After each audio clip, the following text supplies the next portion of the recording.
December 11th, 1978. 6 masked men pull up outside the Lufthansa cargo terminal at JFK Airport. They step out of a stolen black van. One of them cuts the lock on the security gate. Another drives through. The job has begun. Inside, workers go through their night shifts, unaware of what's coming. A security guard rounds a corner and stops. A gun is in his face. Another guard is grabbed from his post. Within seconds, both are marched at gunpoint to a side office where a Lufthansa employee is waiting. He's the inside man. One of the robbers leans in. "You know what to do." The employee hesitates, then enters the security code. The vault door unlocks. A mile away, 2 men sit in a parked car, watching. Jimmy Burke, the mastermind behind the job, and Vincent Asaro, his trusted connection to the mafia. If there are no alarms, no gunshots, no sirens, it means everything is going according to plan. Inside the vault, the first crate is thrown to the ground. It breaks open. Bundles of $100 bills spill out, $125,000 in each pack. The crew freezes. They expected $2 million. This is much bigger. "This is it," one of them yells. "Take all these 50 boxes. They move fast. Crates of cash, burlap bags filled with gold chains and diamonds. The van is loaded in minutes. Back in the car, Burke flicks his cigarette out the window. The heist is done. His men are on their way. But this wasn't just a robbery. This was history. 6 men had just pulled off the biggest cash heist the US had ever seen. But what they didn't know was that this was only the beginning. And once it started, there was no stopping it.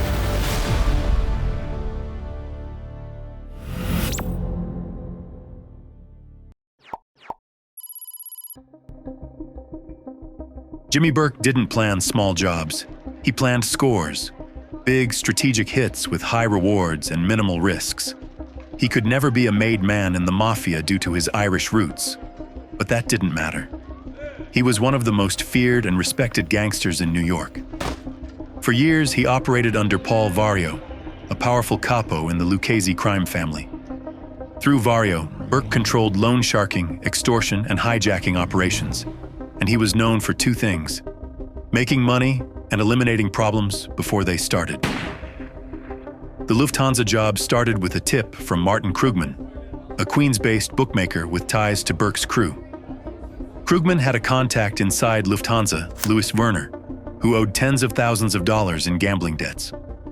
Werner knew that millions in untraceable foreign currency regularly moved through JFK Airport before being flown overseas. It was the perfect target. Unmarked, tax-free cash, sitting in a vault with minimal security. Krugman brought the idea to Henry Hill, a longtime Burke associate, who then took it straight to Burke. Burke saw the opportunity immediately. The key was Werner. If he wanted to stay alive, he had no choice but to cooperate. He handed over access codes, schedules, and a detailed layout of the vault. But before Burke could move forward, there was one problem. John Gotti's crew controlled JFK Airport. Even though the Lufthansa job was a Lucchese family operation, the Gambinos ran the airport. If Burke and his crew pulled this off without cutting them in, it could start a war. So Burke arranged a deal. The Gambinos would receive $200,000 from the heist in exchange for looking the other way. Their representative, Paolo Licastri, was sent to oversee the job and make sure the money made it back to the Gambinos. Now Burke needed muscle. He turned to Vincent Asaro, a ranking member of the Bonanno crime family, to help assemble the crew. Asaro brought in Tommy DeSimone, a violent enforcer with a short temper; Angelo Sepe, a disciplined soldier who kept his mouth shut; Frankie Burke, Jimmy's own son, eager to prove himself; and Gaspare Valenti, Asaro's cousin. They studied blueprints. They checked the vault's security. They timed guard shifts and noted escape routes. But there was one problem. Burke had planned for $2 million. That's what the inside man told them would be there. He never planned for 6. And with that much money at stake, the biggest threat wouldn't come from the police. It would come from within. December 11th, 1978. Just before 3 a.m., the Lufthansa vault door swings open. The robbers expect payroll cash, $2 million at most. Instead, they are staring at an unguarded fortune. Inside the wooden crates, $100 bills are packed in thick bundles, each holding $125,000, more than $5 million in total. And that's just the cash. There are burlap bags of gold chains, diamonds, and foreign currency. The crew moves fast. A human chain forms, handing crate after crate to the van parked outside. They keep their movements tight. One mistake and the whole job falls apart. Inside, the Lufthansa employees are face down, bound and gagged. One of them, a supervisor, is shaking uncontrollably. It looks like a seizure. The crew hesitates but leaves him on the floor. They can't waste any time. Outside the terminal, a cargo transfer agent notices two unmasked men sitting in a black van parked at the loading ramp as he drives past. He parks his car and walks toward the van. Before he can run and scream for help, he's pistol whipped and thrown into the van. Jimmy Burke and Vincent Asaro bring him inside the building to join the other hostages. The last boxes are being loaded. In under 30 minutes, the crew had emptied the vault. Not a single shot had been fired. Not even an alarm was tripped. All of them fear the police would be just around the corner. They are prepared for a last-minute escape and a lengthy police chase. But the night stays quiet. Burke and his men are on their way. December 11th may go down as the day of the biggest robbery in our country's history, and it happened right here in New York. Somewhere between $3 and $5 million in cash and valuables was taken from the Lufthansa cargo terminal out at Kennedy Airport. And the law enforcement officers say that it was carried off with such precision and such daring, you almost have to consider it an inside job. By sunrise, the Lufthansa heist was national news. Reporters speculated about how a crew could slip in and out of an international airport undetected. The FBI had theories. They had informants, but they had no arrests. Jimmy Burke's plan had worked. His men had pulled off the perfect heist. But Burke had one rule: no loose ends.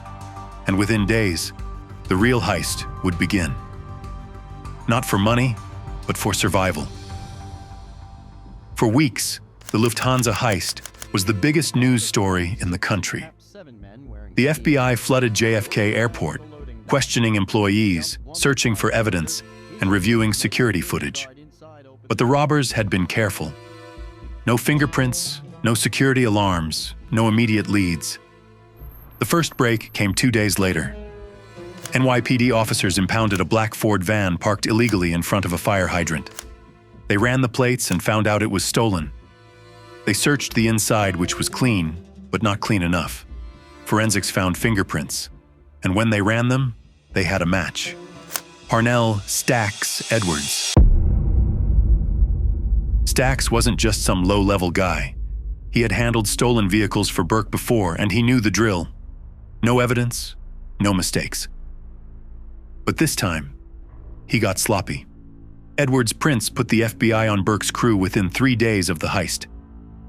Investigators turned their attention to Robert's Lounge, Burke's bar, and a well-known Lucchese hangout. They bugged the payphones, and they followed Burke's crew from the air with helicopters. One conversation stood out. Angelo Sepe was recorded telling someone about a brown case and a bag from Lufthansa. Another conversation, partially muffled by background noise, captured him saying, "I want to see. Look where the money's at. Dig a hole in the cellar." It wasn't enough for search warrants, but it confirmed one thing. Burke's crew was involved. The FBI just needed someone to crack.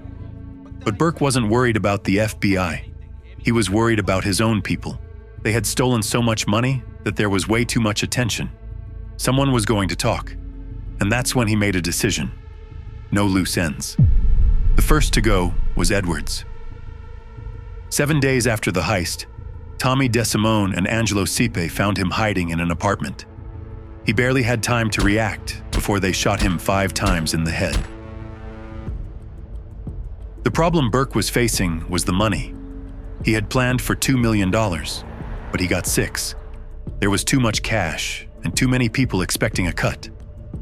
The crew celebrated, expecting their shares within days, but Burke wasn't paying. He told them to lay low, that the money had to be cleaned first. What they didn't realize was that Burke never intended to pay them in full. He handed out small amounts, just enough to keep them quiet, while he figured out how to make the cash disappear. He funneled some through his loan sharking operation, hid large portions in offshore accounts, and used trusted money launderers in Brooklyn to wash the rest. The real heist wasn't the money, it was the cleanup. Next came the murders: Krugman, Eaton, Kafora, Manry, McMahon. Even Paolo Lacastri, the Gambino family's man, wasn't safe. Burke never intended to pay their $200,000 cut. And when Lacastri started pushing for the money, he ended up face down in a trash heap. By the end of 1979, nearly everyone involved in the Lufthansa heist was either dead or missing. The FBI had suspects. They had Burke's name. They had bodies turning up all over New York. But without witnesses, they had nothing. Burke had done what no one thought was possible. He had pulled off the biggest cash robbery in U.S. history and gotten away with it. For a moment, it looked like he had won. But the one thing Burke couldn't control was time. And time was running out. In 1980, the FBI finally got the break they were looking for. It had nothing to do with Lufthansa. It had everything to do with drugs. For years, Paul Vario, the Lucchese capo Burke worked under, had forbidden his men from dealing drugs. The money was good, but the risks were higher. Drugs brought federal attention, and they brought informants. Burke didn't care about the rule. He saw the profits and wanted in. By the late 1970s, he and Henry Hill were deeply involved in drug trafficking, running a massive cocaine and heroin operation across New York, Pennsylvania, and beyond. But Hill was getting reckless. People around Hill were getting sloppy. There were whispers that the feds were watching. And the worst thing you could be in Jimmy Burke's world was a liability. Then, in April 1980, the DEA moved in. Hill was arrested on trafficking charges. He was looking at life in prison. That was bad enough. But the real problem? Burke had already made up his mind. Hill had seen what happened to the Lufthansa crew. He had watched Burke eliminate almost everyone connected to the heist. And now, the only way to survive Jimmy Burke was to betray him first. Burke had already made his decision. The moment Hill made bail, he was dead. But before that could happen, the FBI made him an offer. His choice was simple: turn informant or end up like the rest of them. So Hill flipped, and once he started talking, he didn't stop. He told the FBI everything, not just about Lufthansa, but about the murders, the stolen money, the payoffs, and Burke's entire operation. The FBI moved fast. Burke was arrested that same year, not for the Lufthansa heist, but for the murder of Richard Eaton. It wasn't enough to tie him to the robbery, but it was enough to put him away. He was sentenced to 20 years in prison. After Burke's arrest, the Lufthansa case went cold. No one from the mafia was ever charged. The only person to serve time was Louis Werner, the Lufthansa employee who had given the robbers inside information. He was arrested 4 months after the heist and sentenced to 15 years in prison. Aside from that, no one was ever convicted. For decades, it looked like the case was buried. Then, in 2014, Vincent Asaro was suddenly arrested. His cousin, Gaspare Valenti, had turned informant. After years of silence, he was ready to talk. But the trial didn't go as planned. Despite the testimony, despite the evidence, despite everything, Asaro walked free in 2015. By then, it didn't matter. The people involved were either dead, in prison, or too old to be a threat. One of the most infamous robberies in American history had gone unpunished. But the mastermind of the operation, Jimmy Burke, never saw freedom again. He was sentenced to 20 years for the murder of Richard Eaton, but the authorities weren't done with him. While in prison, he was indicted for multiple other murders. If he had ever been released, he would have faced more charges and more time. But in 1996, it didn't matter anymore. Burke died of lung cancer at Wenda Correctional Facility. The man who had orchestrated one of the most infamous heists in history spent his final days in a prison cell, knowing he had won in one way. No one had ever been convicted for Lufthansa. And the money, the cash, the gold, gone. Not a single dollar has ever been recovered. It was the perfect robbery. But in the end, it wasn't the police that unraveled it. It wasn't the FBI. It was greed and paranoia.